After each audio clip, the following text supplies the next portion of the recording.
For decades, the global imagination has locked Nepal in a specific frame, the land of Everest and spiritual retreats, a sanctuary suspended in time.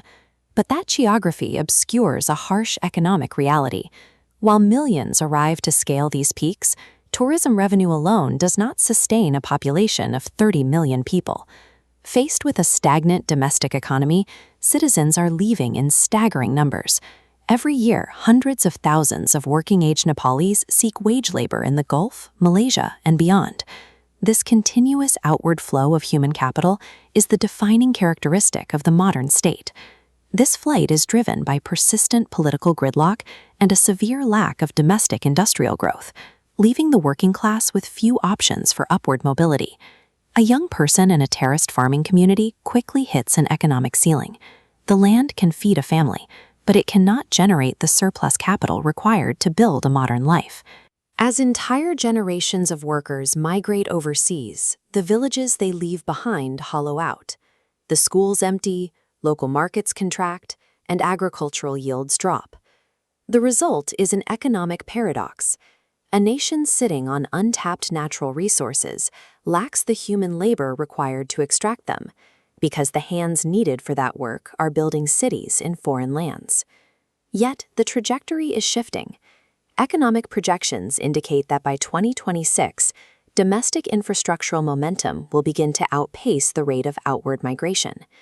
The catalyst for this shift is gravity. Nepal possesses a geographical monopoly on high-altitude river systems flowing directly off the Himalayas. This topographical map traces river arteries feeding a new electrical grid. By damming steep waterways, the nation generates thousands of megawatts of hydropower. As the grid reaches India and Bangladesh, 2026 revenue estimates signal a pivot to a regional energy supplier. This data is taking physical shape. In remote valleys, massive dams and turbine facilities are actively under construction, funded by international investment and state capital. Capturing this kinetic energy replaces the previous necessity of exporting labor to sustain the economy. Simultaneously, the traditional trekking industry is moving toward Tourism 2.0, a shift from passive sightseeing to high-yield ecological and cultural infrastructure. The convergence of energy revenue and modernized hospitality requires engineers, managers, and logistics experts. Domestic wages in these sectors are beginning to rival what workers earn abroad. This wage parity triggers a homecoming. Workers who left a decade ago have acquired specialized skills and capital, and they are now recognizing an emerging market for that investment at home. The labor that spent decades building foreign cities is returning to pour concrete and lay fiber optic cables in their own communities. The emergence of these industries is creating a domestic alternative to the historical pressure to leave. The return of the diaspora is driving this shift at a grassroots level, moving faster than top-down political mandates. This flowchart demonstrates the local economic multiplier effect. A single returning worker uses saved capital to open a business, which in turn creates demand for mechanics, suppliers, and administrative staff.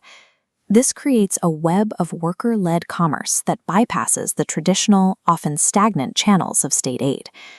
By 2026, the shifting demographic data suggests the drain is beginning to stabilize, a necessary prerequisite for national recovery.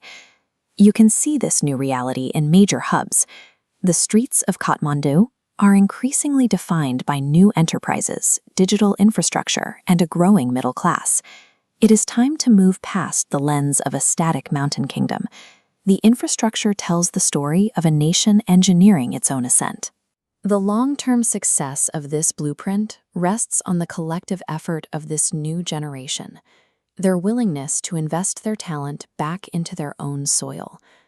Ultimately, Nepal's legacy will be determined by the people who make the choice to come home and rebuild it.